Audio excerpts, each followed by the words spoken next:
The history of the biblical teaching to love your neighbor as yourself. Discover the heart of the commandment, love your neighbor as yourself, and how it has inspired acts of love and sacrifice throughout history. From the teachings of Jesus to the practice of the early church, this fundamental principle calls us all to live with compassion and service. Join this brief journey to see how this love transforms lives and communities, inviting us to join together for a greater purpose. Chapter 1: The Law of Moses. In the heart of the dry Sinai Mountains, God delivered to Moses a compendium of laws that would become the essence of the life and faith of the Israelite people. Among the thunder and lightning that surrounded the divine presence, one law in particular resonated with a force that would transcend time and cultures. Love your neighbor as yourself. Leviticus, chapter 19, verse 18. This instruction, simple in words but profound in meaning, established an ethical foundation that required the Israelites to have not only respect for God but also a deep empathy and love towards others. The context in which this law was given should not be overlooked. The Israelites, newly freed from slavery in Egypt, were in a period of transition, seeking to establish their identity as God's people. Amidst this process, the law served as a moral compass that guided not only their religious behavior but also their social interaction. This mandate to love one's neighbor emerged as an echo of God's justice and mercy towards them, urging them to reflect such qualities in their dealings with one another. The application of this law went beyond mere interpersonal relations. It was a call to social and community action. It required the Israelites to look beyond their interests and considerations, to see the needs and sufferings of others. In a society where differences between foreigners, widows, orphans, and community members themselves could mark profound divisions, this law reminded the people of the importance of solidarity and mutual care. The mandate to love your neighbor as yourself thus stood as a revolutionary principle that challenged the social norms of the time. It was not simply a rule to follow, but a transformation of the heart that God sought in His people. This precept would become the foundation upon which many of the ethical and moral teachings in human history were built, influencing not just the Jewish religion, but also Christianity and other traditions. The depth of its meaning lies in its call to recognize the dignity and inherent value of each person, seeing in the other not a stranger, but a reflection of oneself. Chapter 2: The Story of Ruth and Naomi. In the pages of the book of Ruth, a story of loyalty, love, and compassion that transcends cultural and familial barriers is woven. Ruth, a Moabite woman, stands at a crossroads following the deaths of her husband, her brother-in-law, and her father-in-law. Before her is the path back to her homeland and her people. However, she chooses an uncertain destiny alongside Naomi, her Israelite mother-in-law, with words that resonate through the centuries. Where you go, I will go, and where you live, I will live. Your people will be my people, and your God will be my God. Ruth, chapter 1, verse 16. This act of selfless devotion becomes a powerful testimony to the commandment to love one's neighbor. Ruth's decision to accompany Naomi to Bethlehem means much more than a simple gesture of solidarity. It represents an act of profound love and personal sacrifice. Ruth abandons her country, her culture, and her religion for the well-being of Naomi, choosing to share in adversity and uncertainty rather than seeking her welfare. Her loyalty and care for Naomi challenge social expectations and offer a shining example of how love for one's neighbor can manifest in concrete actions of support and dedication. Their arrival in Bethlehem marks the beginning of a new chapter for Ruth and Naomi. Through Ruth's kindness and hard work, both women find sustenance and hope. Ruth, by gathering gleanings in the fields of Boaz, a distant relative of her late husband, not only secures the physical survival of both but also weaves the threads of a greater redemption. Her story is a testimony to how unconditional love and mutual care can transform despair into blessings, guiding their lives towards a future of restitution and happiness. The tale of Ruth and Naomi, in the end, is not just about the fidelity between two women. it's a profound reflection on the essence of the commandment to love one's neighbor. Ruth's generosity, loyalty, and sacrifice are later exemplified in her inclusion in the genealogy of David and, eventually, in that of Jesus himself. This legacy highlights the lasting impact that individual acts of love and kindness can have across generations. The story of Ruth and Naomi invites us to consider how our lives can be a reflection of love that transcends personal and cultural boundaries, embodying the principle of loving one's neighbor as oneself. Chapter 3: The Good Samaritan. The parable of the Good Samaritan, told by Jesus in the Gospel of Luke, has become a universal symbol of compassion and love for one's neighbor. Through the story of a man wounded and left aside by the road, Jesus responds to a law expert's question about how to inherit eternal life and who is considered our neighbor. The intervention of a Samaritan, a member of a group despised by the Jews of the time, becomes the centerpiece of this teaching, illustrating the compassionate and unbiased love we should have for all, regardless of their origins or beliefs. The story begins with a man who falls into the hands of robbers, who leave him half dead aside the road. Passing by his side are a priest and a Levite, both representatives of the Jewish religious cult, who, despite seeing him, decide to cross to the other side and continue on their way, avoiding involvement. The indifference of these two characters highlights a critical failure in society, fulfilling religious obligations while ignoring a fundamental commandment such as love for one's neighbor. The narrative takes an unexpected turn with the appearance of the Samaritan, who, unlike the previous two, is deeply moved by the sight of the wounded man. His response is immediate and selfless. He tends to his wounds, carries him on his mount to an inn, and ensures he receives care, even offering to pay any additional expenses that may arise.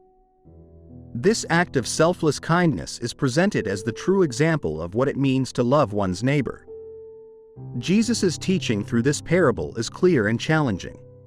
The neighbor is not simply the one who shares our blood, beliefs, or nationality, but anyone we encounter on our path who is in need.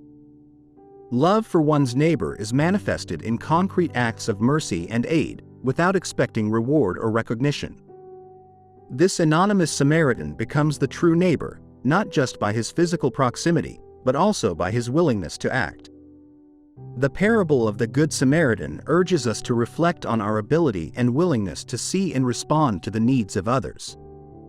It challenges us to overcome prejudices and barriers that separate us, recognizing that genuine love knows no boundaries. In a world marked by division and indifference, the story of the Good Samaritan remains a powerful call to live according to the profound mandate to love one's neighbor as ourselves, demonstrating that it is in selfless service that we truly find our common humanity. Chapter 4: The Teaching of Forgiveness. Jesus' teaching on forgiveness stands out as a fundamental pillar in the practice of loving one's neighbor. In Matthew, chapter 18, Jesus illustrates this teaching through the parable of the unmerciful servant, offering a profound perspective on the nature and importance of forgiveness in human relationships. This narrative addresses the act of forgiving and emphasizes the expectation of reciprocity in mercy, showing how forgiveness is an essential manifestation of love. The parable begins with a king who decides to settle accounts with his servants. One of them, who owes an astronomical amount, is brought before the king. Unable to pay, the servant pleads for mercy, and the king, moved by compassion, decides to forgive the debt completely. However, this same servant, upon encountering another who owed him a smaller sum, refuses to show the same mercy he received and has him imprisoned. Upon learning this, the king becomes enraged and revokes his act of clemency towards the unmerciful servant, condemning him until he can pay off his entire debt. Jesus' teaching in this parable underscores the importance of forgiving others, as we have been forgiven by God. Forgiveness, according to Jesus, is not simply a moral option. It's a divine expectation, a reflection of the kingdom of heaven on earth. The inability to forgive others is presented not just as a moral failure, but as a contradiction to the grace each one has received. Forgiveness, in this context, is revealed as an act of profound love that transcends the common sense of justice. It goes beyond the absolution of a debt or an offense. It's a liberating process that renews relationships, heals wounds, and restores community. Jesus proposes forgiveness as a path to true freedom, freeing us from the weight of resentment and bitterness. Therefore, the practice of forgiveness is fundamental to loving one's neighbor as oneself. It challenges us to look beyond our wounds and pain, recognizing our need for mercy and the capacity to offer it to others. This act of courage and humility not only has the power to transform our personal relationships but also has the potential to heal and strengthen the social fabric. In forgiveness, we find one of the highest expressions of love, one that reflects the very essence of Jesus' message. In it, we are invited to participate in the building of a more compassionate and merciful world, where love for one's neighbor is manifested in our ability to forgive and be forgiven. Chapter 5. Jesus washes his disciples' feet. In the Gospel of John, we find one of the most humble and revealing acts of Jesus, the washing of his disciples' feet. This gesture, loaded with symbolism and love, takes place during the Last Supper, shortly before Jesus is handed over for his crucifixion. By taking the towel and basin of water, Jesus not only breaks with social conventions and the expectations of his followers but also establishes a model of service and love for one's neighbor that his disciples are called to emulate. Washing feet was a task reserved for servants or slaves, a labor considered humble and menial. However, Jesus, the Master and Lord, kneels before his disciples and assumes this task, demonstrating that true leadership and love are manifested in service and humility. This surprising act challenges his disciples' perception of greatness and power, teaching them that love for one's neighbor is expressed through concrete acts of care and service, even in the most humble tasks. Peter's reaction to Jesus' gesture reveals the depth of this act. At first, Peter resists, unable to accept that his master would stoop to perform a servant's task. However, Jesus explains that this act is essential for sharing in his community and teaching, underscoring that no one is too great to serve others. This lesson in humility and mutual service is central to understanding love for one's neighbor, as Jesus teaches it. Beyond the mere action of washing feet, this episode is an invitation to reflect on our practices of service and love in everyday life. Jesus sets an example of how love for one's neighbor translates into acts of selfless service, placing the needs of others before our own. He calls us to look beyond our pride and position, to find in humble service a genuine form of love. The underlying message in the washing of feet is clear. To love one's neighbor as ourselves means being willing to serve, care for, and support others, regardless of personal cost. This act of Jesus is not just a model of behavior. It's a profound manifestation of the love that should characterize all who follow his teachings. In the simplicity of this gesture, we find a powerful call to live a life marked by unconditional love and service to others, showing that it is in giving that we truly find our greatness. Chapter 6. The New Commandment.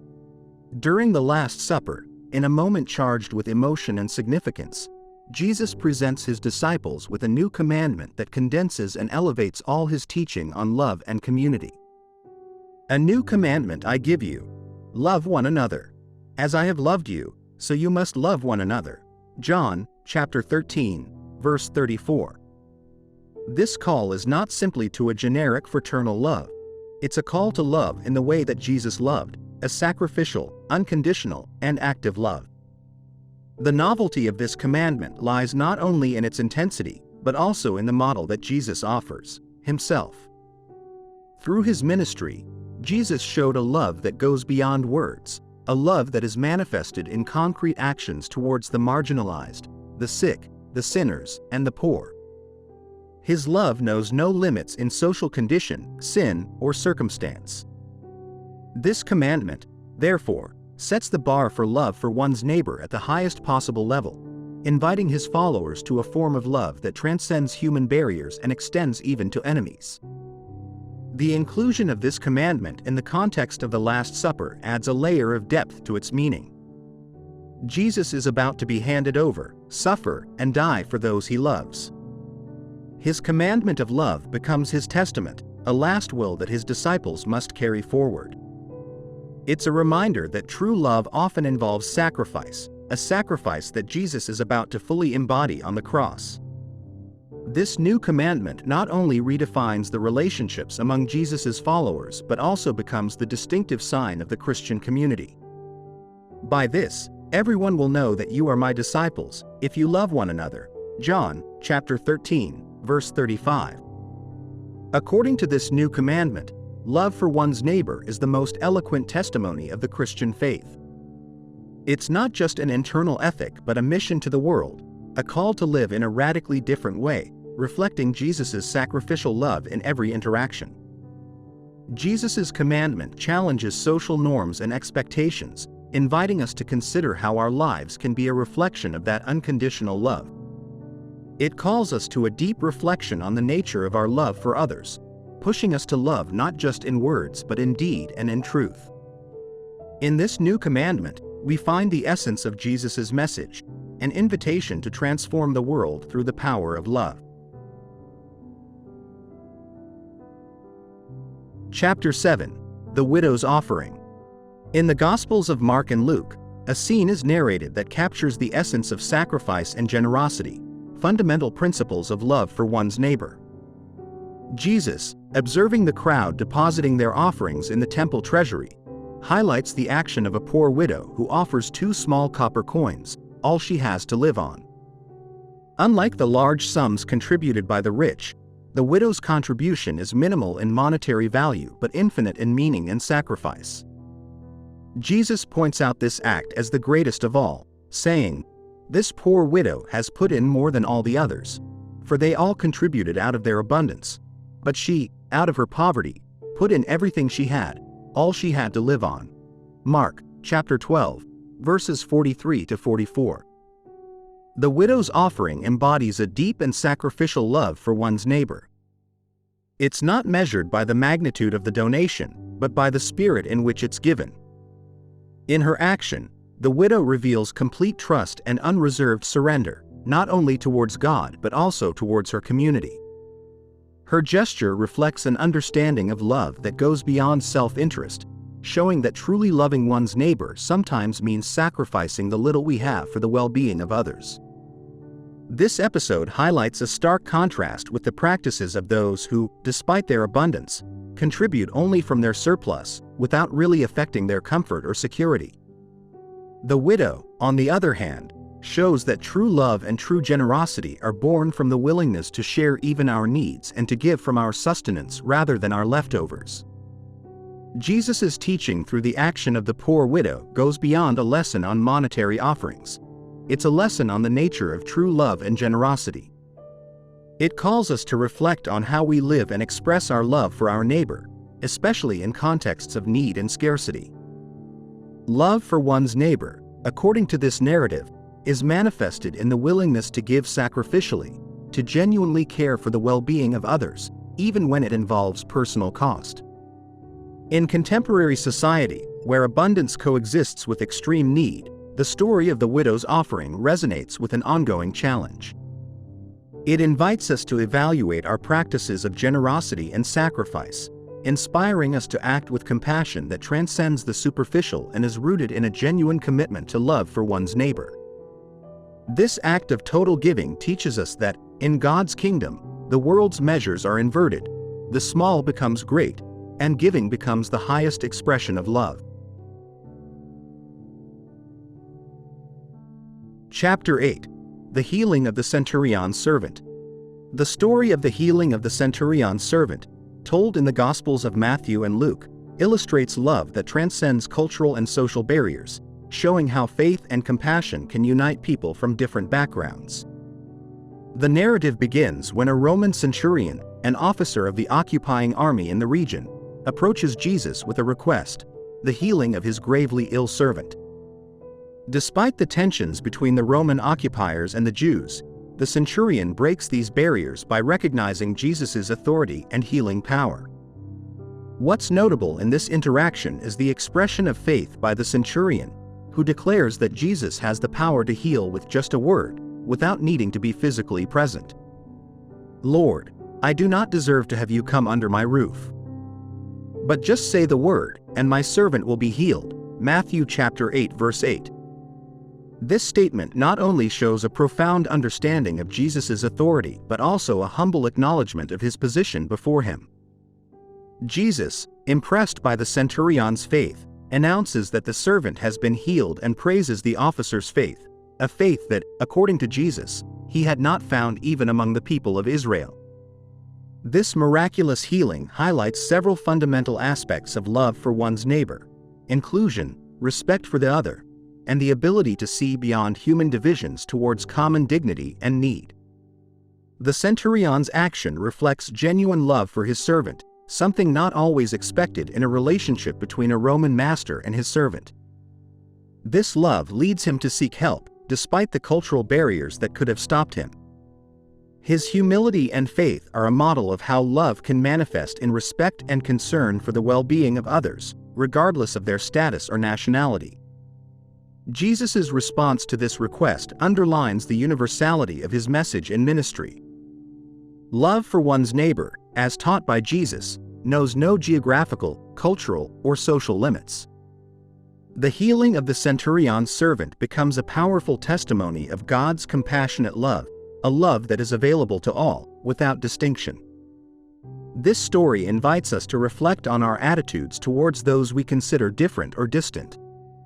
It challenges us to overcome prejudices and to act with love and compassion towards everyone, recognizing that we are all part of the same humanity.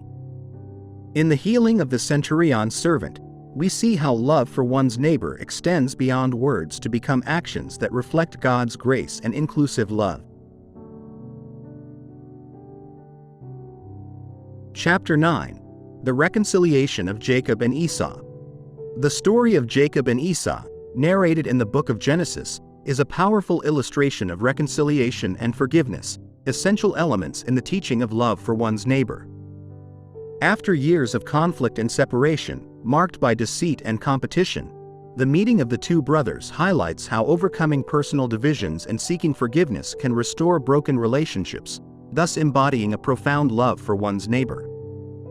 After deceiving Esau out of his birthright and his father Isaac's blessing, Jacob flees to avoid his brother's wrath. For years, he has lived in exile, building his own family and prospering.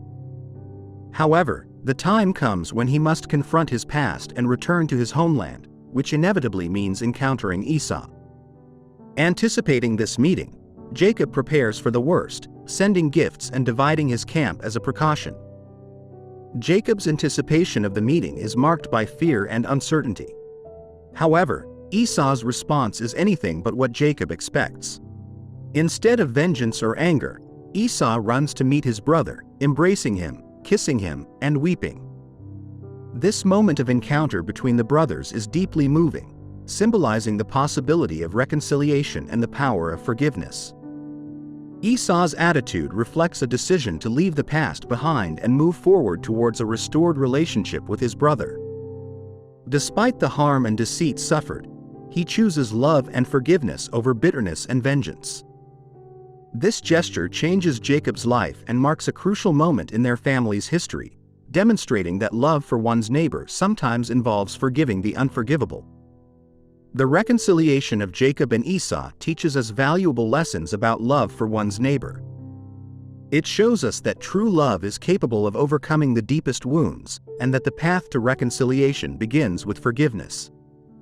This story encourages us to reflect on our relationships, on unresolved conflicts, and on the need to seek peace and understanding. In a world where divisions and resentments can be deep, the story of Jacob and Esau is a reminder that love for one's neighbor often requires the courage to forgive and the willingness to work towards reconciliation. It invites us to look beyond our differences, to recognize our shared humanity, and to seek paths of encounter and healing. In the restoration of their relationship, Jacob and Esau show us that love, forgiveness, and reconciliation are not only possible but fundamental to living in true communion with others. Chapter 10, The Early Church. The Acts of the Apostles offer us a window into the life of the early church, showing how the first followers of Christ put into practice the mandate to love one's neighbor in concrete and transformative ways. In this community context, love for one's neighbor was not just an ideal to aspire to, but a reality lived daily. Generosity, sharing, and mutual care characterized the life of the community, reflecting the sacrificial love taught and lived by Jesus. The early church faced numerous challenges, from external persecution to internal tensions. However, amid these difficulties, believers strove to live in unity and love. All the believers were together and had everything in common. They sold property and possessions to give to anyone who had need. Acts, chapter 2, verses 44 to 45. This sharing was not limited to material goods but also extended to emotional and spiritual support, encouraging the community to care for one another in all aspects of life. This model of communal life not only addressed the physical needs of community members but also served as a powerful testimony of Christ's love for the surrounding world. The early church demonstrated that love for one's neighbor involved a radical commitment to the well-being of others, a commitment that often required personal sacrifices. Furthermore, this practice of love and mutual care helped break down social and cultural barriers. In the early church, Jews and Gentiles, rich and poor, men and women, were equally valued and cared for. This inclusive and loving approach was revolutionary in a world marked by deep divisions and prejudices. The experience of the early church reminds us that love for one's neighbor is essential to Christian identity. It challenges us to consider how our faith communities can better reflect these principles of love, generosity, and mutual care. In a world still marked by need and division, the story of the early church inspires us to live in ways that our love for one's neighbor is manifested in concrete and transformative actions, building faith communities that reflect Christ's unconditional love.